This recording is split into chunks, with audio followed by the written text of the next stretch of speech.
Hey y'all, I'm Allison Asarch from Nashville, Tennessee. Hey, I'm Sean Fraser from the Ritzy Kids. Hunters, this is Johnny from Rail Motor. Hey, it's Shane from Blind Season. Hey, it's Rob Stanier, and you can check out my music on all the streaming platforms. Check out my latest music on all the streaming sites. Check out my debut album on all streaming platforms. Check out our new debut album. Check us out on Spotify and Apple Music. And you're listening to our friends, Braggy and Curly. And my favorite bands from Australia. My two favourite podcasters, Braggy and Curly. Braggy and Curly. On the Unfiltered and Undiscovered podcast.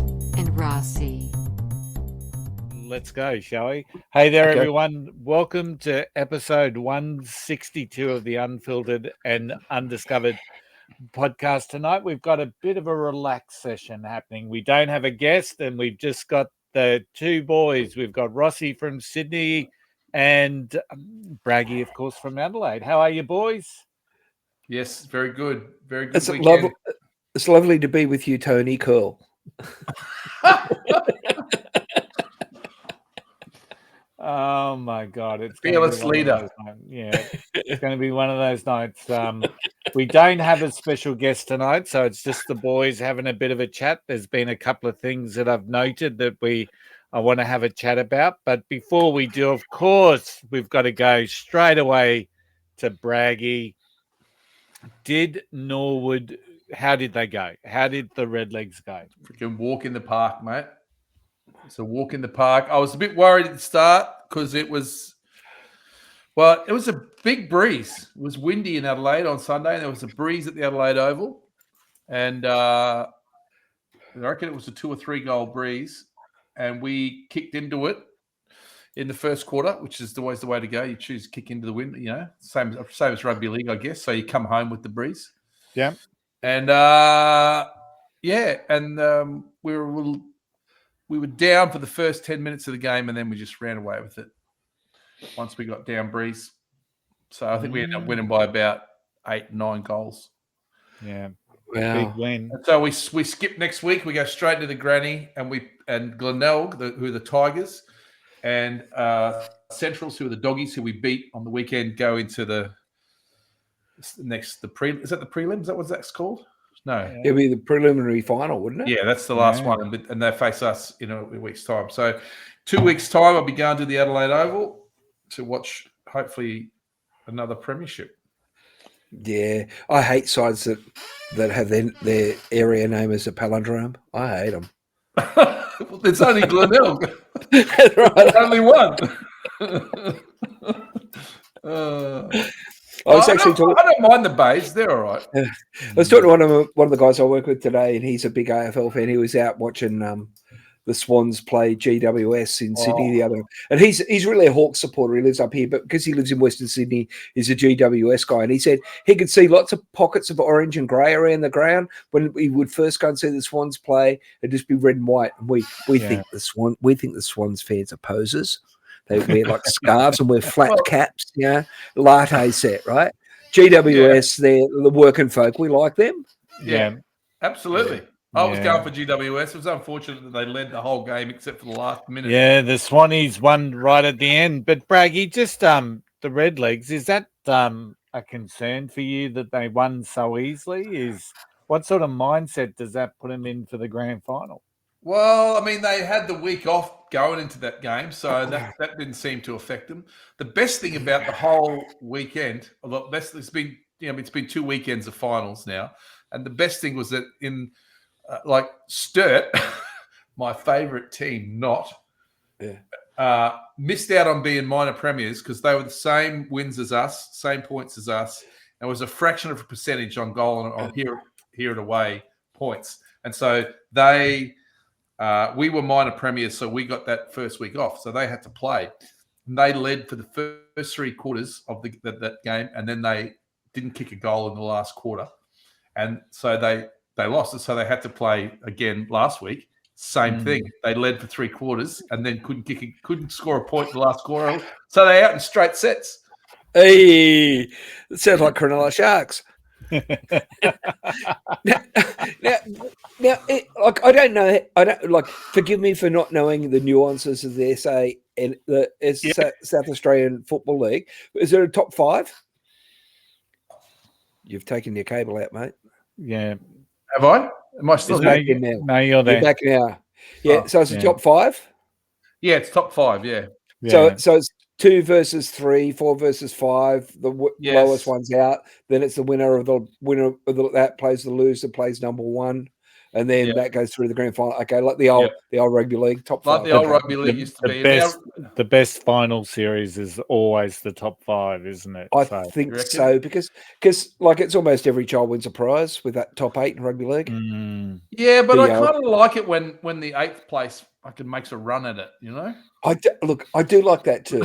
I reckon if I don't have an invested interest in any game, I'm always going for the underdog or the miracle Yeah. comeback. You Yeah. know, Yeah. yeah, absolutely. So in the AFL, the Lions kept Carlton scoreless for the first quarter, and then Yeah. the longest time. for how's them to that kick a goal. possible?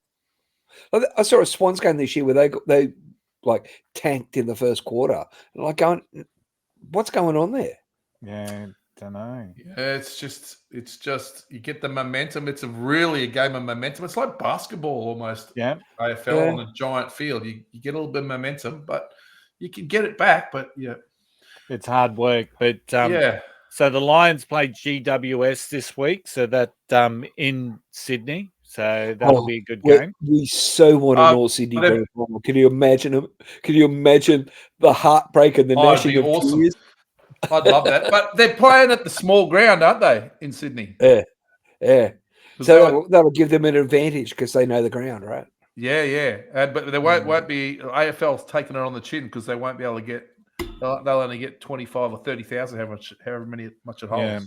And then you've got the Hawks are still in there. And who are they playing this weekend? Dogs, are they? No, they beat I think the Dogs. Dogs are out, aren't They they? beat the Dogs. Dogs are out. They'd be playing. Oh, they're playing Port. Yeah, Port that's lost. right. Port lost. Yeah. So were you cheering Port on the weekend? No. So No, Adelaide- I don't mind Port. They're all right, but Curly's going all Brisbane this week. He's going the Lions, yeah, I think Yeah. I'll revert to the Lions, mate. That'll be my team now. or as the Victorians call them, Fitzroy. Yeah, Yeah. I Fitzroy. used to be I probably still am. My first team with AFL was always the Hawks, so it's good to see them show some form. And Hawks and Brisbane got a bit of a ring to it.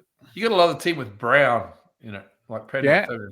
To have the guts to put Brown in there, yeah. Although Penrith agreed. changed to pink, don't they? Like, Penrith are brown and white though. That's their traditional colours. So I Yeah, remember the they used to have chocolate the brown and white. soldiers. Chocolate soldiers, because they used to melt come see me when the weather got a bit warmer. top deck. And we're in finals time in the NRL. Thankfully, the season's just far too long, by my reckoning. Chooks are there, Rossi. Yeah, for how long we don't know. Yeah, Cows are there. Yeah. Cows are there. Cows are there. Who's the biggest disappointment in the NRL, Rossi, this year, do you think? Well, it depends on who you are, but for me, it wasn't disappointing. It was exciting. It was South. For other people, it's disappointing, right? South to run 16th is fantastic. Yeah. Because I death ride them every week. I watch South with the same passion I do for the Roosters, just barrack them for the other side. And I think Brisbane are obviously very, very. Brisbane fans are shattered. They're too young. Their side is too young. That's the problem. They're 21, 22-year-old kids, and the season's too long for them. The old heads are the ones who take them on. That's why Melbourne and Penrith, like Penrith, are a bit the exception. They're still pretty young. They're so good. Yeah, but Penrith just love getting in the grind, don't they? They do. I'm happy. I'm happy for Canterbury to make the 8 this year. Yeah, as long as they don't hang in there too long. You're a St George supporter, of course you'd say that. But yeah, like I grew up in the Canterbury district, and I've got a bit of a soft spot for them. They were always a very good, honest, tough football side, and the last 10 years they've just been awful. Yeah, Rossi, you would have to be one of the most working class Silver Spoon supporters, like Rooster supporters that I know. Well, my father grew up in Albion Street, Surrey Hills. You know that there's a famous Ruth Park book called A Town Like Orange. Yeah, and that was set in Surrey Hills at the time my dad was a baby. young boy. Right. So the kids running the streets of Surrey Hills. It was a working class town. Yeah. And I had no choice in the matter. I was an East supporter from day one. Yeah. I was walking up the hill, walking up Favo Street to the Sydney Cricket Ground and the sports ground, watching East play. I've walked up there and seen them get smashed many, many times over the years. Yeah. And I've also, walked down. I've walked down Jubilee Avenue and walked back up very, very sad at what for many, many, many years watching St George put the sword through us. And it's nice to be on the other side occasionally, but it's like you follow your side, goes up and down, you know. Yeah. And the wins are far more exciting when you've had a few losses, you know. I think that's one of the beauties of of both the codes in Australia. You go to a ground there, and everybody's sitting together, and it's not as everyone's having a kind of joke with one another. There's people from the same families that go in for the opposite teams. It's just a beautiful thing. My dear departed mum, who passed away last year, she grew up in a South family. My maternal grandfather, so I've been told, and I believe, no reason not to believe, was the ball boy for Souths in 1908. Wow. Oh, wow. Yeah. So mum's family are, all Souths, completely and utterly. So we never trusted her. Yeah. But my cousins have got a photo of Dad not long before he passed away wearing a Souths jumper. Oh. And they keep on bringing that up every now and again. Yeah. And we of course we tell him that's probably part of what contributed to him passing, you know. Yeah. I love it. But that's the sort of that's the sort of thing I'm talking about. There's comedy and they're funny, man.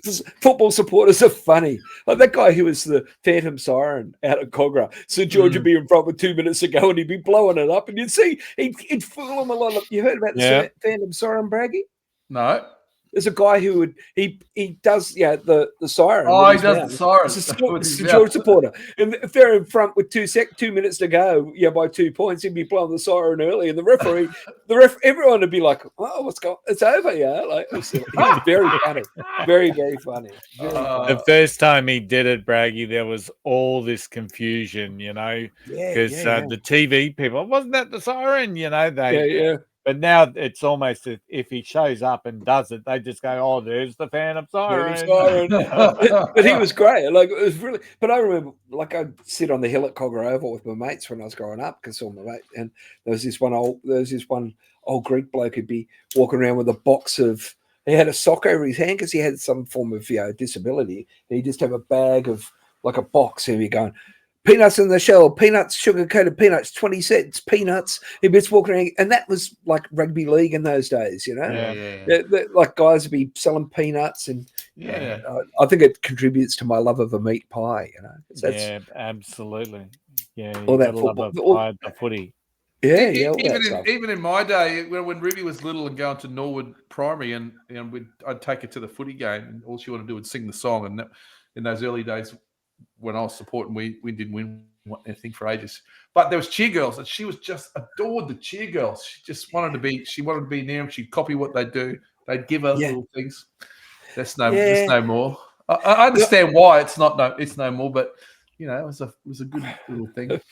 I had a mate who was a Penrith supporter, and he used to refer to them, the Penrith girls. He called them the Penrith unmarried mothers, supported by Centrelink. Sponsored by I'm like, oh, Greg, come on. But he was a Penrith supporter, right? Actually, he was really funny because he when Penrith won, he was like a dog with two tails. When Penrith won the comp and beat the Roosters in 2003, and he was giving it to me, like really giving it to me. So he sent an email to Shane Richardson, the South CEO, saying, I've got a very, very upset Rooster supporter here, reckons that the club's been badly done by Penrith winning the comp, and it was outrageous, blah, blah, blah. And Shane Richardson sent him an email back saying he's welcome to come down to the club and have a look at the trophy. It's out here and it stays here. I remember when the Cowboys girls, because when I was in Townsville when the Cowboys first started, we'd go out to the game there out the Willows, and we'd be kind of sitting behind where the cheer girls would sit, and my mate Darren used to call them the Shazam girls, because we were sitting behind them and everyone had that same little Shazam tattoo in the middle of their top of their back. Like Shazam. They'd all have that same, I don't know what it was, the same sort of thing. Yeah. And they used to have the 4X push-up boys. Do you remember those? Yeah, Phil? I remember the yeah. Forex, but those, yeah, they were good. Yeah. I like that. That was Yeah. them trying to diversify their, Yeah. trying to Yeah. appeal to a broader market. The rugby league's always tried very hard to Appeal to market a itself in broader different market. ways. You know, Yeah, the old push-up boys were lucky they were probably early days Cowboys when their points on the board weren't so Yeah. heavy as what they are nowadays. That's for sure. no Jonathan. Imagine Jonathan Thurston when he was Yeah. playing for him. You know, Yeah. Hey, let's talk a little bit about some music, shall we? So, Okay. Rossi, I saw you're a sucker for punishment on the weekend. You popped in and checked on the turnbuckles up here in Brisbane. They played the they played the Black Bear Lodge. Yeah. What were they like? What happened? What's the story? How'd they go? Well, the boys had been out the night before. Everyone had been out the night before to Oh. another small bar in the suburbs, and by the suburbs of Brisbane, 10 minutes away. Right. Small country town. They saw the King Brothers, who are a Japanese three-piece punk rock band, and they just said they have not seen an energy like that in years. Like this band goes on stage and goes for much like the Fadeaways, who we just had over with opening for the Turnbuckles recently. But the King Brothers, what they do, and this is really cool, halfway through their set, they stop and they move all their stage gear, including the drum kit, into the middle of the dance floor and finish the show there. Oh, wow. Yeah. And the singer, they said, he either says, "Are you ready to rock?" or "Yay." And he's like climbing on every surface in the building. Oh, They wow. said they were sensational. It's mind-blowingly good band. Okay. Wow. What were they called? The King Brothers. The They King played- Brothers. They played Sydney the next night. And because we'd seen what was going on, I rang my mate who was doing production for them and said, "Bring out your really cheap old mics, mate. You'll thank me tomorrow." Yeah. Right. Yeah. Wow. Because, but they were just super high energy and, just great rock and roll. Or very 60s sort of, garagey sort of. Okay. Yeah, but fast. Yeah, fast. Yeah, fast, high energy. Rah, rah, rah, rah, rah. Japanese just love that stuff. So cool. Yeah. Well, And they love everything though. The Japanese. I mean, they got the best, some of the best rockabilly bands I've ever Yeah. Yeah, they seen. really do. You go down that park in Shinjuku on a Sunday, and the rockabilly guys are there, and they are dressed to the nines, man. Yeah.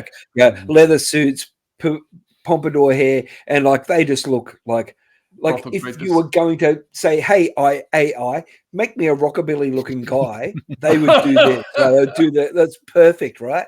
Incredible. And their vocal performance is a little substandard, but the dancing's very good. Yeah. Yeah. So then the Turnbuckles played the next night at Black Bear Lodge with Kill Bill, the Busy Men, and the Danger Men. The Busy Okay. Men were really kind of 60s-ish. Mhm. Kill Bill were a bit heavier, bit sort of Okay. grungy, and the Danger Men were just another one of those classic Brisbane bands. Yeah. Yeah. The Turnbuckles were very, very good. They performed very well. I'm led to believe that their bass player spent the entire night with no fallback whatsoever because the sound guy forgot to turn his ears on. Oh my god! And so So that's the inflictor. the inflictor. So the sound guy, when they arrive at the room, says, "Oh, okay, no, you can't move the bass amp. It has to stay on the outside because that's how it works best in this room." And they're like, so what we've got here, we've got one of them. And so the guitar player was inside him, but when they're on stage, they're reversed.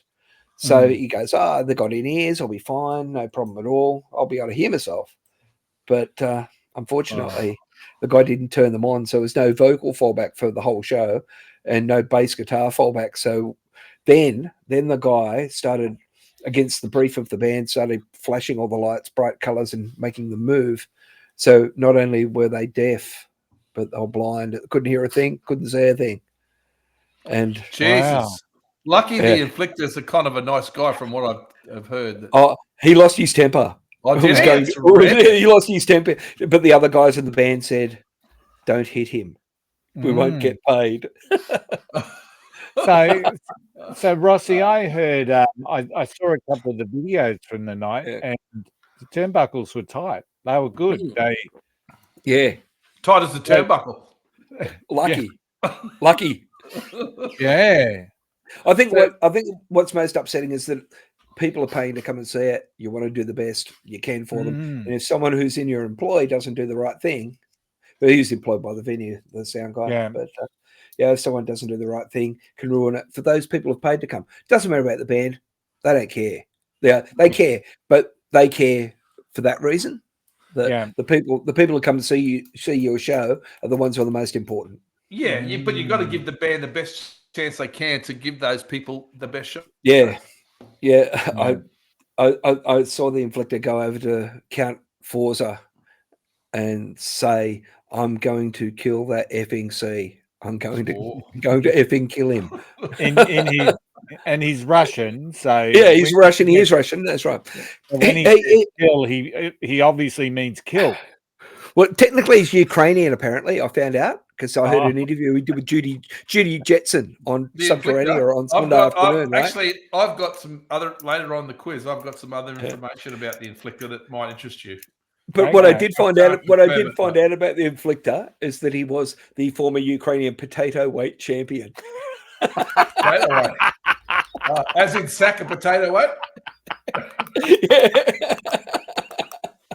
Interesting. It just gets better. The old bloody Turnbuckle story. Where do they drag these characters out from? You know? I don't know. I don't know. I've been reading their tales for years, and I just cry with laughter. It's comic book stuff, isn't it? It is. It is comic book stuff. I actually got info on that, but that'll come to that later. Okay. But irrespective, the band played well and the crowd enjoyed it. And there were a lot of the people who came down were really fabulous crowd. They were fantastic. Really, a classic Queensland crowd. They're always good. I do like a Queensland crowd. I always have.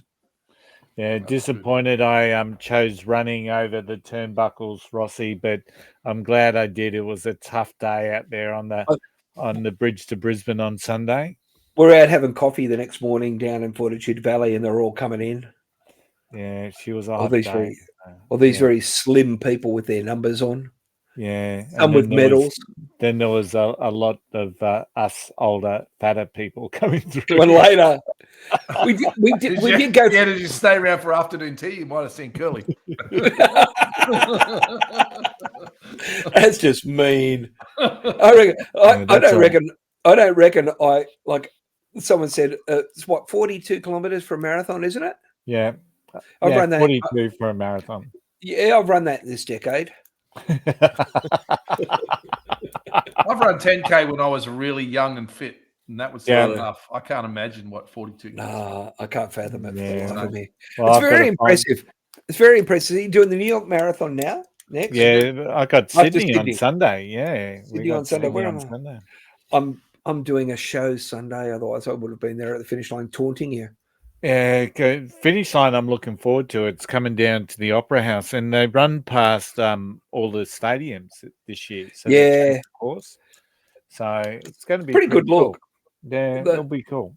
The City to Surf used to have a bit of a run through there, but City to Surf used to be a bit of a tough run. Oh, it still is. 90,000 ran City to Surf this year.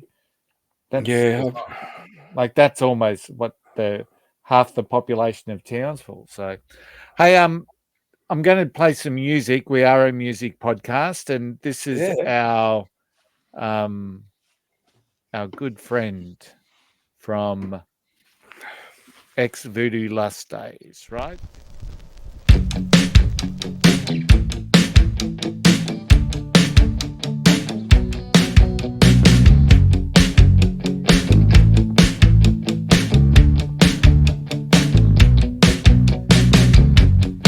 Something wrong, but I didn't listen to a word. It seems the best advice sometimes goes unheard.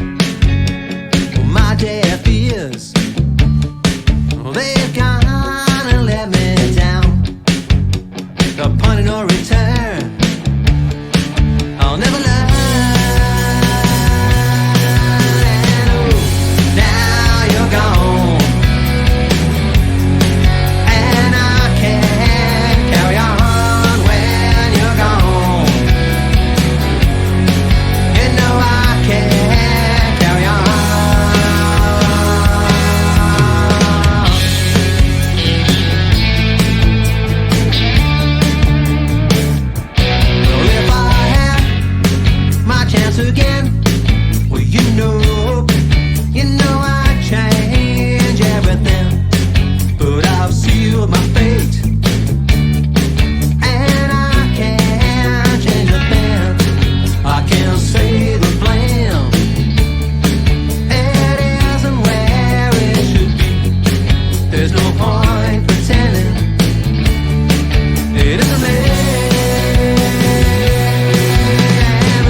They filmed that at my place, Curly.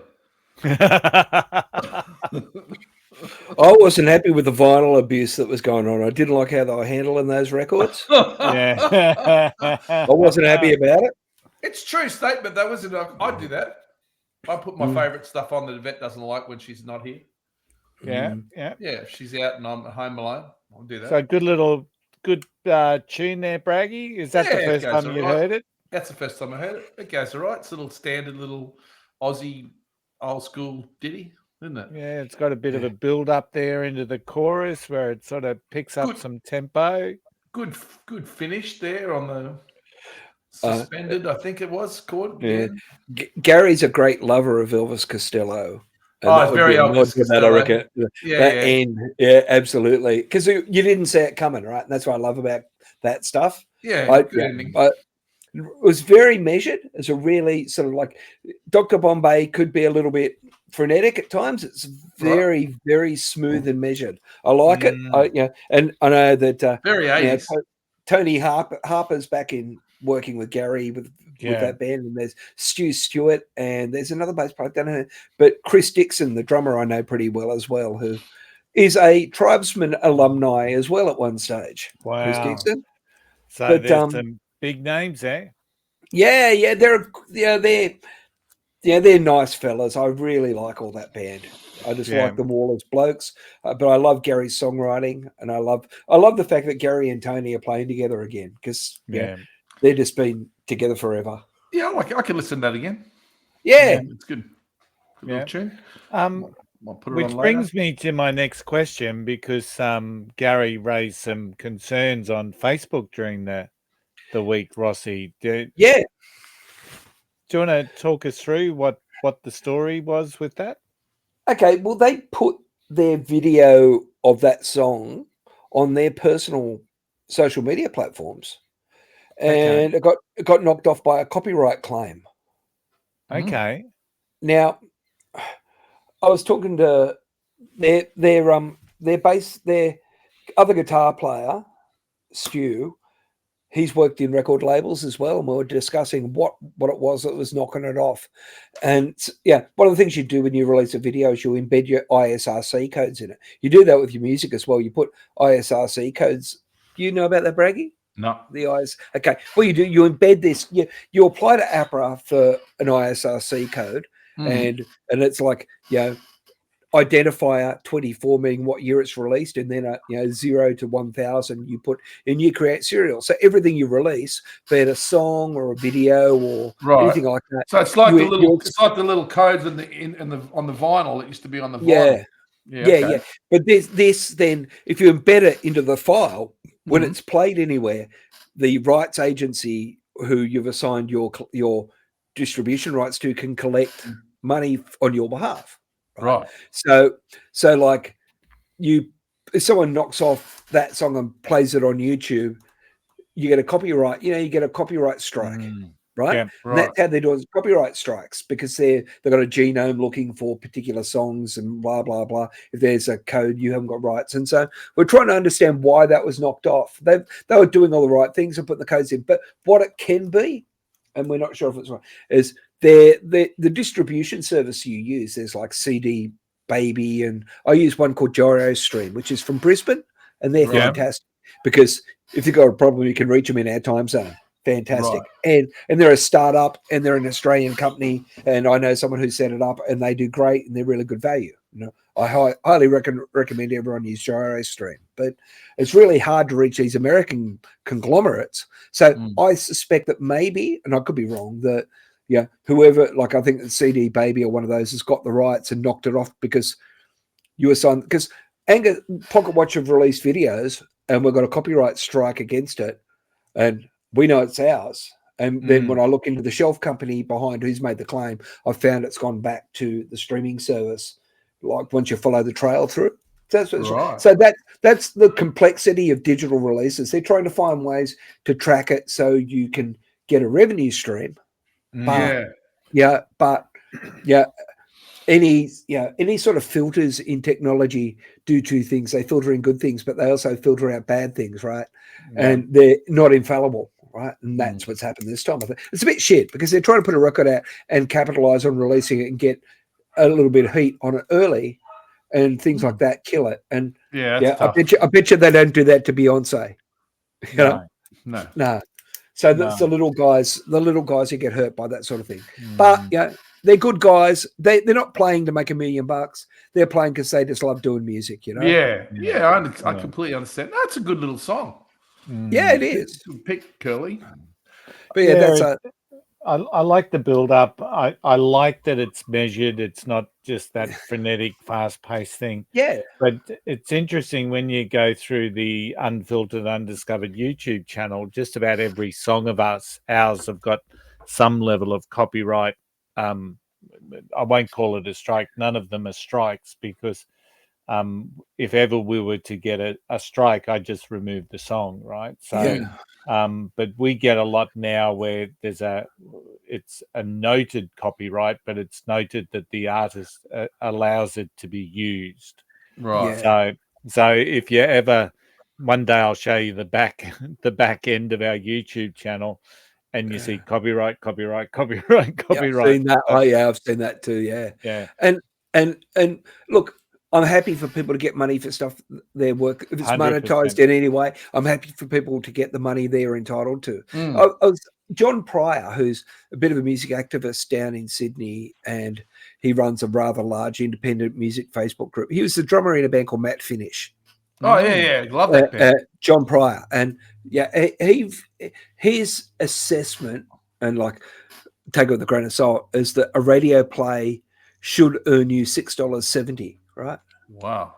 That's where because a radio plays worth 6, 7. So he did these calculations on a band that was not as massively successful, but Matt Finish, and he said that, like if that is the benchmark, but given the radio play level they got, they're probably missing $2 million out of their royalties, Great band, Matt Finish. I've seen them live in town. A couple of songs in that, like that short note is just one of the best Australian songs ever written. Off that same album, because you get so scared. It's got a killer riff to it. You know that one, Curly?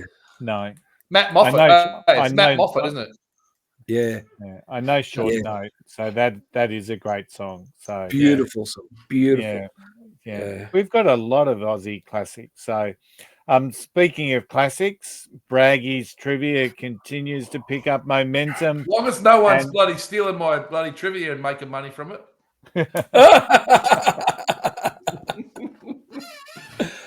You can do this full time. Okay, this is Unfiltered, Undiscovered Mastermind.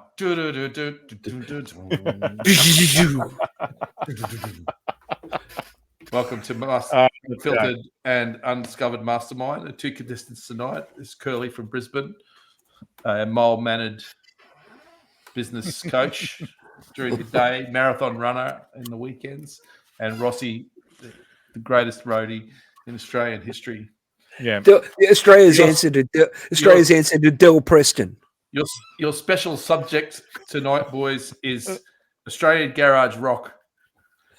Although there is one question that maybe not quite fit into Australian garage rock, but I'd put it there.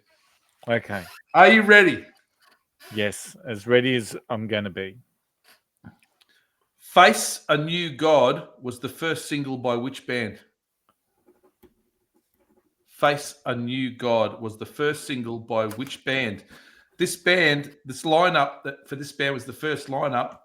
They actually didn't play anywhere live. They never performed live, but they put a single out. Truly? Mm-hmm. Why is that not ringing a bell? But then they actually formed after that, and with a better lineup. With a better lineup, and started playing quite a lot. Yeah, I think I've seen them. I think you have. I think Curly has too. Yeah, I probably have. Question 2. What band came up with their name as a response to the Sex Pistols?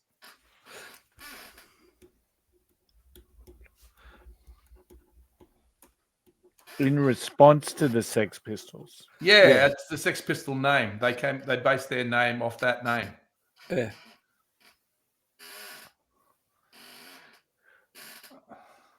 They kind of did a little antonym thing. Like if Braggy was going to try and throw us their name, he'd throw a different. He wouldn't say Sex Pistols. We'd have to guess.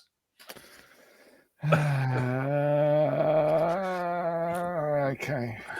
Question 3. In 2005, who joined with Kim Salmon from the Beasts of Bourbon to form a country group called Darling Downs? I love the way Rossi's just going straight to the answer, and I'm just going, what the hell? Who joined with Kim Salmon from the Beasts of Bourbon to form a country group called Darling Downs in 2005? A country group. Okay. I'm expecting you to know that one, Curly. I don't. I can honestly say I don't. Okay, question 4. The Hoodoo Gurus, or as they were known originally, Le Hoodoo Gurus, first single, Leilani, is noted for the lack of what instrument?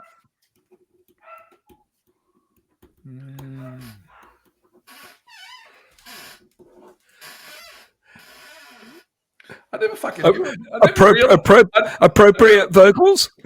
I never realized. Yeah. So do you want to just Say that again? Yeah, yes, So please. the Hoodoo Gurus, who were originally called Le Hoodoo Gurus, I love Yeah. that bit. Their first single, Leilani, which you know, Curly, Yeah.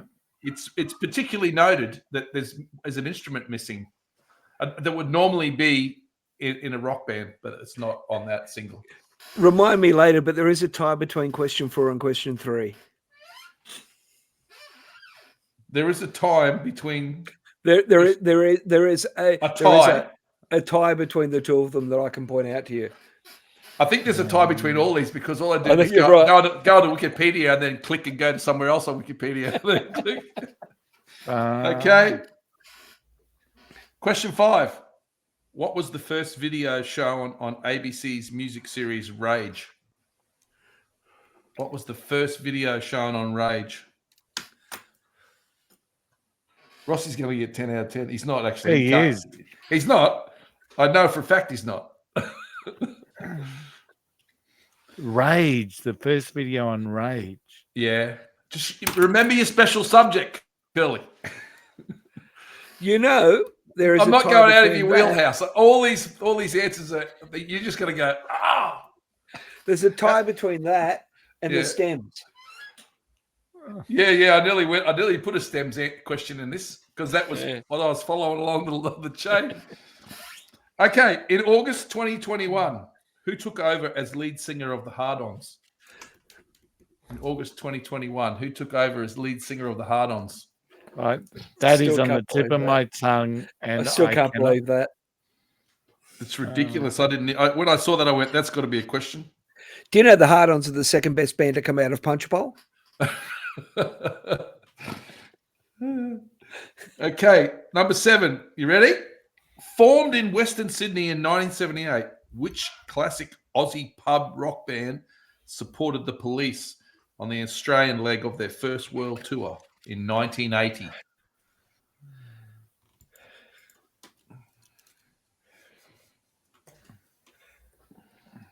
Classic Australian pub rock band supported the Police on the first leg of their world tour in 1980 on the Australian leg. Okay, question 8. In 1990, which indie rock band's EP Tingles, album Blind Love, and subsequent single all went to number 1 on the ARIA charts? 1990 indie rock band. They had an EP. It was their second EP. It was called Tingles, and it was their second album called Blind Love, and I think it was their fifth single, and they all went to number 1, Wow. which is rare for an indie rock band. It's on the ARIA charts. That's not the independent charts. Okay, question 9. Which band's third studio album was named after a pungent, colorless gas used in the production of industrial resins? Third studio album. I think it's their last as well. I'm not sure. I could be wrong there. Studio album. After Pungent, colorless gas used in the production of industrial resins. And question 10. 50% chance. True or false? The bass player from the Psychotic Turnbuckles, the Inflictor, is actually the love child of the Joker from DC Comics and the She-Hulk from Marvel, both of which are famous for their green hair. Who knows? That could be true or truer. Well, just to tell you now, the answer I have here is answer unknown. Ah, But if you think about it, the Joker, you see it got the green hair in the DC Comics, and the Yeah. She-Hulk, obviously green. Not sure. There's sometimes when you look at that guy. All right, so I think I've answered 7. I don't know if I'm right, but so let's see how this plays out. Hey, Okay, the first one. What'd you just get for that? I'm New gonna- Christ. Yeah, I actually came back to New Christ. Well done. I'll just read you what it says here. The New Christ were formed early in 1980 in Sydney as a hard rock group with Clyde Bramley on bass guitar, Bruce Calloway on guitar, John Hoey on keyboards, and Don McGlone on drums, and Rob Younger on lead vocals. This lineup never performed live, but they released a single, Face a New God, in August 81. Australian musicologist Ian McFarlane described it as searing acid punk, which has since emerged as one of the most collectible artifacts of the Australian punk. I looked it up on Discogs. Yeah, it's fucking worth about $150, $160. That's What single. I can tell you that Bruce Calloway is supporting both Clyde Bramley and John Hoey this Sunday in Sydney. Well, there you go. Yeah, one band is called the Hovering Spooks, which has Phil Hall from the Lime Spiders in it, and the Drop Bears and Sardine. And the other band is one of my personal favorite bands in the whole world, the On and Ons. On and Ons. Yeah, The On and talked about Ons them with before, Clyde. Because Clyde's ex Hoodoo Gurus, and he's the tie between the question later on. Okay. Because he went to Darling Downs College. Right. Okay, the band that came up with their name, Sex Pistols, is the Celibate Rifles. Celibate Rifles. So it's opposite. Celibate, sex, opposite, rifles, pistols. Not I really put opposite. Love Rockets. Okay. Well, it could work. Okay. In 2005, who joined with Kim Salmon from the Beasts of Burma to form a country Ron group called Darling Downs? Pino. Ronnie. Correct. Curly. Was for you Yeah, that and question. I actually wrote down Brett Myers first. Pour one out. and Pour one yeah. out for Ron. yeah, but it was Ron. Pour one out. For I Ron. got some great Ron Pino stories on the weekend because he moved to Sydney and moved to the Central Coast. He's originally from Narrabri, Yeah, and he moved to the Central Coast where he was in the Hellcats and stuff. And Warwick Fraser, who ex-tribesman, I know him from other bands as well, and he and Ron used to work in an abattoir together. oh wow. And they were best buds. They were like Warwick was like 18, Ron was like 20, and they were just like they just slaughtering a few lambs together. they were like kids, like going, "What the hell's going on here?" You know. They played some of their earliest bands together. But Ronnie, Wow. Warwick and Ronnie were super close. And whenever I thought of Ronnie passing on, Warwick was the one I felt saddest for. Okay, Hoodoo Guru's first lineup had 3 guitars, no bass. No bass. There's no bass in them.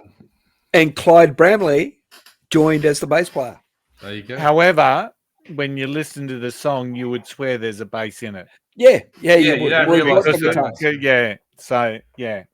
There was I didn't Kimball, know. I didn't know till today there was no bass in that song. Yeah, it's Kimball and Roddy Radar was the other guitarist. Ronnie Radar.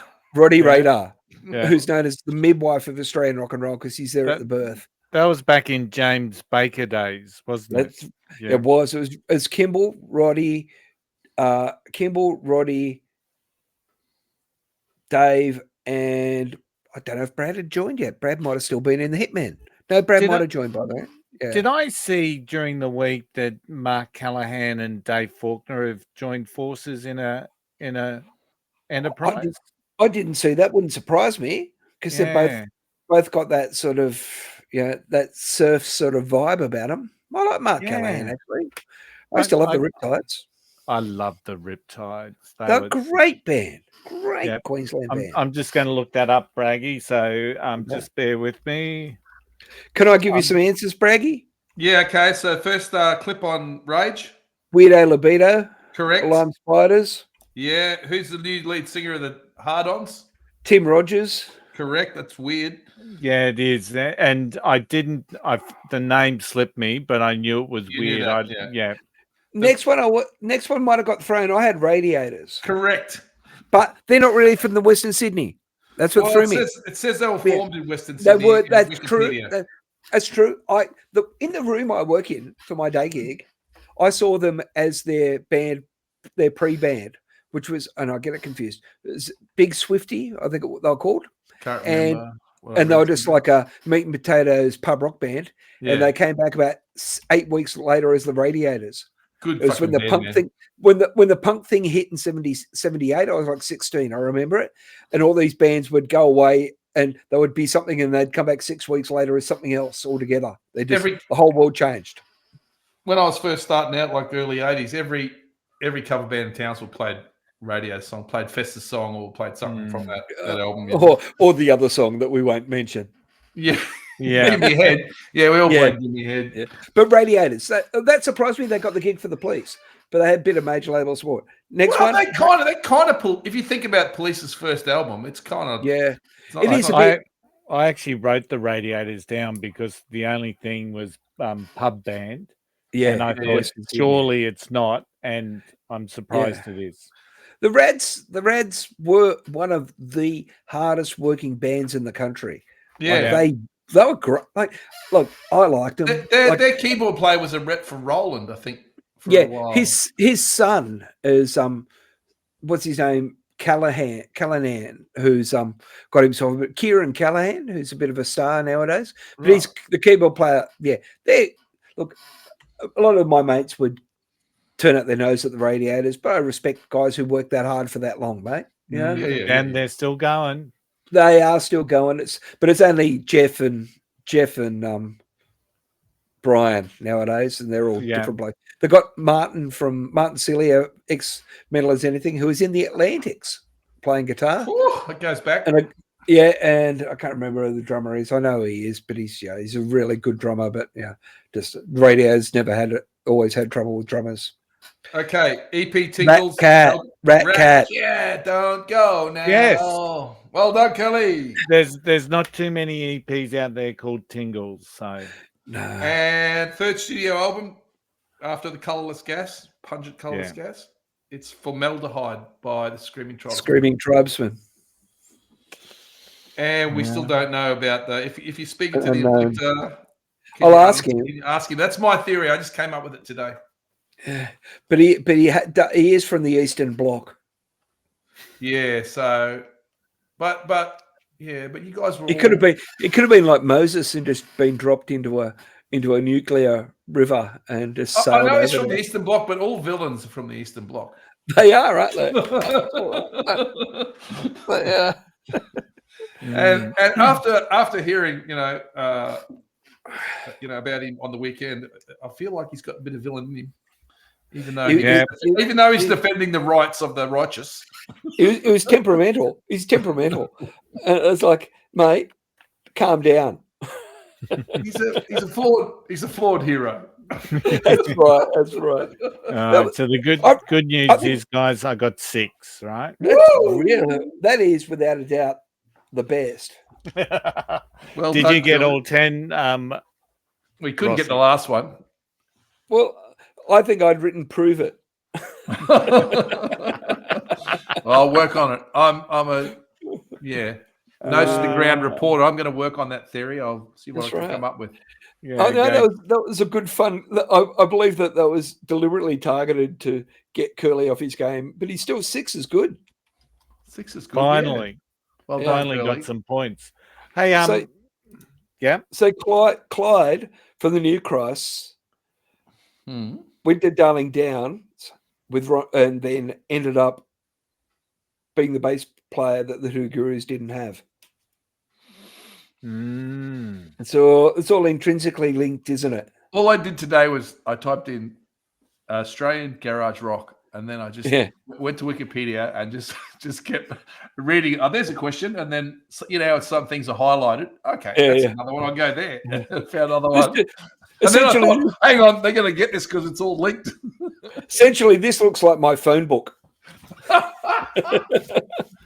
Oh well, hopefully some people who listen would That first Rat Cat single just I was up in Townsville when that came out. What, Don't Go And- Now? Yeah. That's one. It's not their first one. That's their fifth, No, actually. But it's the yeah. first one that charted. Yeah. Yeah. It was. I'm just looking it up because it was just. It started with like the halfway. It seemed to start halfway through the verse. Yeah. Where am So- I? I'm gonna. You got to find start. it now on You know, like YouTube. Aerosmith, you got to start with the chorus. That's right. One of the great supporters of Australian music was a guy called Duncan Stewart, and he owned the Petersham Inn in Sydney. And Yeah. the front part of the Petersham Inn was the Pismo Bar. It was named after Elle and Jesse from the Turnbuckles. He loved them. But I remember him bailing me up one night, and his daughter was going out with Simon from Rat Cat. Right. And he's sitting there and he's like, Simon Day. we all knew who Rat Cat were. We're like, oh no. He goes, I tell you, Rossi, I tell you, mate, they're going to be the biggest band of the country really soon. I'm going, yeah, sure, mate. They're terrible. No, Rossi, I'm not kidding you, mate. They're going to be the biggest band in the country. And he was, for like 6 weeks, they really were. Yeah, Like, they yeah. were. massive. Yeah. Really, really. And the quality of the pop writing, you got to say, it's pretty good. Spot on. Yeah. Yeah, you know, like a lot of my friends are a bit too cool for school about some of the stuff they listen to. Well, Yeah. you know, the Hoodoo Guru is the fucking as pop as you could possibly get. Oh God, yeah, yeah. I do like the Gurus. Yeah, I like the earlier stuff with Clydie in the band and James Baker, to be honest. But basically, the band after that, like, because Clyde was in the Hitman as well. Right, at one stage, and then Kingsmill came across straight from the Hitman. Well, Brad Shepard came straight across from the Hitman, so Dave Shepard's basically got the Hitman playing for him. And the Kingsmill as a drummer was an absolute beast. Like Yeah, he was a machine gun. You could not. There was not a better drummer playing in the pubs than Kingsmill at that Was time. he related to Richard Kingsmill from Yeah, Triple J? brothers, Oh, there you go. both All from right. Maroubra. So I'm going to. This is the song I was thinking of. I do like this one too. Oh yeah, it's not the same album. Got to say, he's a gorgeous looking boy, isn't he?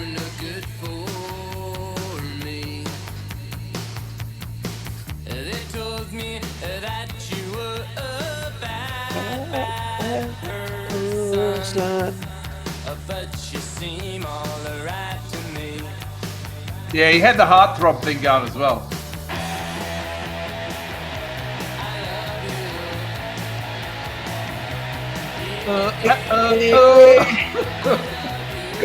Every pop trick in the book. It's fantastic. Wow. It's just one hook after another. Oh, yeah.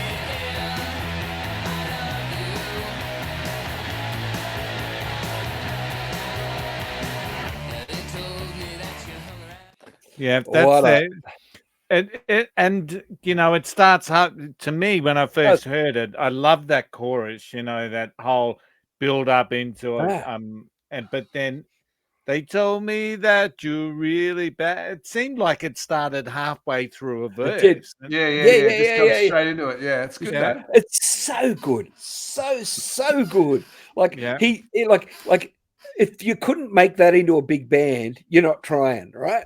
Like, he was spectacularly gorgeous. The songs would have just made little girls swoon all over the place. And it's not easy to do. Otherwise, everybody would be doing it. It's not easy just to come up with that. shit. Rickenbacker on the left hand side, gotta love that. Rickenbacker and a Gretsch, gotta love that. I'm not sure about the Ricky. Hey, I'll tell you what I watched. Last night, and on YouTube, and I fucking loved it. But I had been down to the shed here before I went and watched it, so I had to rewatch it again this morning to make sure it wasn't just because of the state I was in. That often happens to me. I watch something or I come up with a song when I'm in that state, and I go, "Fuck, this is awesome," and then I make sure I play it again the next day, and they go, "Oh no, that's not." That wasn't good at all. But I was right this time. It's Devo on NPR Tiny Desk concert. Have you seen it? Oh, I love Tiny Desk. So good. So Yeah, it's fantastic. I've it's seen Devo. that. They don't play Yeah. any of the hits as No. they wouldn't. No. But they're all songs from those first few albums. Though they're all Yeah. just deep cuts. But, mate, it Unreal. is so strange yet so fucking good. How good is that It's- band? How good Mate, is they that are band? unbelievably tight. Rossi, every song was in I some know. weird ass timing, and they And the keyboard line. just nail it.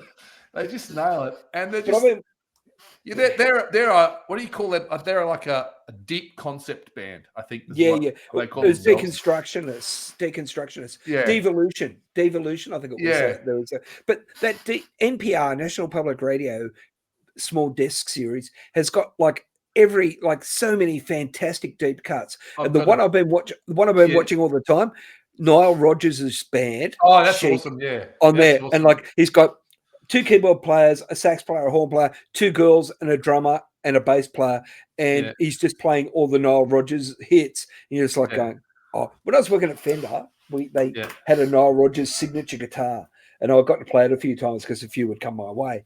And when Yeah. you open up the case, you lift up the case, and inside the lid embroidered, it said, "The Hit Maker."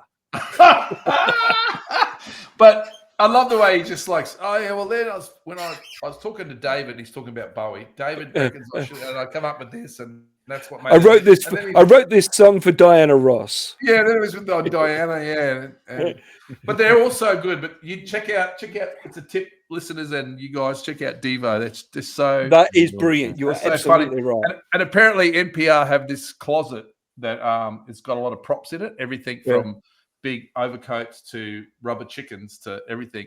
And the lead singer from Devo disappeared into there before the start of the show and then came out. And they weren't sure what he'd got from there. And then the last song, he just keeps going behind the desk and come up with a different hat on. And it's just so good. But their songs are so cool, man. They're so... I do like that. It's good. But Taylor Swift did it too. Yeah, she's brilliant on it. Have you seen her? Yeah, She yeah, just plays the guitar and sings and plays the piano and sings. Just Beautiful. It's a real what's the word I'm looking for, Ross? It really shows the musicians But as they're they not. are. Well, they're not close micing them and mixing them either. They've got like No. condenser ambient mics. Just raw. So the whole thing's really an ambient mix of the sound of the band. It's really extraordinary. It's such a treat. There's Yeah. another one. I think it's KEXP, which is All this right. station up in like near Seattle. And they do, like, I've seen Amel and the Sniffers on it, but they do a lot more like Oh fuck, I love that. quirky stuff. A lot more quirky stuff. Angus put me onto it, and I think he saw the Lemon Twigs on it once, so we had to watch that 1,000 times. but yeah, like it's real. Like I think King Gizzard and the Lizard Wizard have been on it as well. Or like, but they do the same thing. They get like a little radio station, a couple of cameras, and just get bands in and they play. Like, Yeah, I just love it's that such stuff. a cool. I've got some big collection of that I've just saved them from YouTube. Like this fucking Sting and Shaggy. Yeah. That's right. So But Sting's annoying, but geez, good. Oh, Yeah, I know. It's very annoying. He's a little. There might be a view that Sting could be a little full of himself, I think you might be right. but he's phenomenal, mate. He's an extraordinary talent. If you see Like- interviews with Stuart Copeland, he's just hilarious. He calls him Stingo. Stingo Have you seen that? this, but- Have you seen that one where they're in the rehearsal room and he just loses his shit and he goes, "That drum fill's gonna be on the fucking cover of Modern Drummer magazine, you fuck!" I mean, Stuart, I love him, but he would have been hard to deal with too. He's got Yeah. undiagnosed ADD. We've discussed this. We got a bit of a shock to find out that the problem they had is that he didn't always play the song the same way twice. Never. Because he was that ADD guy. He just Never. played what he felt like.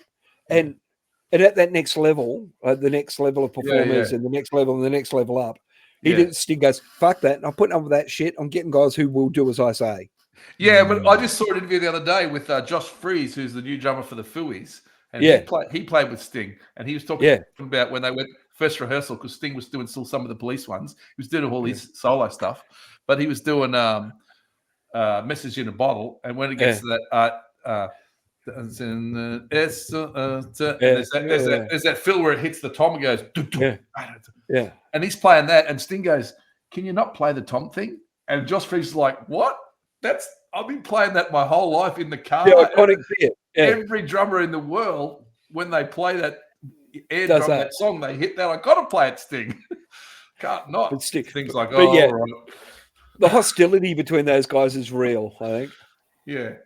Love it. Right, guys, I'm going to start winding us back here for a show that wasn't. I think we've done pretty well. So, but before we go, I'm going to ask a question because we've got a couple of spaces available in the coming weeks. And Braggy, I'll start with you. So, why is coming on the Unfiltered, Undiscovered great for young bands that who've just released some music? Why is it good? Thing? Because the three of us generally do this show because we love all sorts of music, and that's pretty we love country, whatever it is, and it doesn't matter whether it's your first album that you've put out or you've been on it for a while. We're always going to judge it fairly. I feel we do, and you go away with a lot of confidence from talking to us, I feel. Okay. Because we're three dickheads and you think, wow. How good am I going? These guys. Yeah.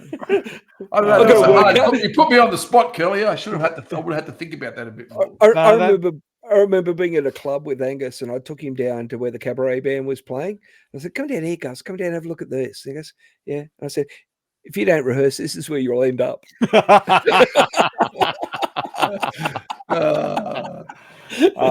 So Rossi, why is coming on the show a good thing in your eyes? I think for performers, they get a chance to tell us their story, and that's great. I love hearing their story. Everyone's got one, and sometimes you don't know what your story is until you tell it to someone else. Exactly. Until you talk to us. Sometimes we know what your story is before you do. Yeah, a little bit. But that's the good bit about it. And it's not easy for people to get long form interviews. And I like that about it. They get a chance to stretch their legs and have a bit of a think and a bit of a laugh. And then we take them off guard and then we start drilling them. Yeah. Exactly. And we tune into their back catalogue. We listen to their stuff. Braggy normally dissects their lyrics. Rossi's got a fine tooth listening edge to music. But we do care. Like every band has some value, Every band except for I can think of two have value. Yeah. Rail Motor and Jupiter 5. That's Curly's. Rossi's right. We find out about them, and we find out about everyone. We find out about ourselves as well. Yeah, there's a couple of guys there's a lot of acts I wouldn't necessarily have listened to. When I talk to them, I go, there's been a couple of it. I go, gee, they're impressive people. I've listened to a lot more country since we've been doing the country thing. Yeah. And Goatzilla, I saw a TikTok the other day from the Sex Guys, and he's having a go at legacy bands, and and you see him on the TikTok, and you go, my God, that was a wild and woolly interview with the Sex Guys. That was like wing. I did enjoy them. They were good guys. Yeah, it was. But I just think some of the so a lot of the country people, a lot of the country performers come on and they have this incredible humility. And I kind of like that too, a lot of Jules's people who come through, they're just lovely, they're just lovely folks. And they are. They're all hard workers, those country artists too. It's nice to talk to nice people. And basically, if they come on this show, there's a good chance they might be able to go on the red carpet at the Golden Guitars and say hi to the boys. I don't think we haven't had any nasty guests on, have we? No, we've for always fucking- enjoyed our guests, and even That's back right. in the tailor-made rejects, they're still one of your faves, Braggy. Yeah, so- yeah, I love those boys. Except for that The- bloody Sturt loving bloody Dave Graney. That was the only one. Okay.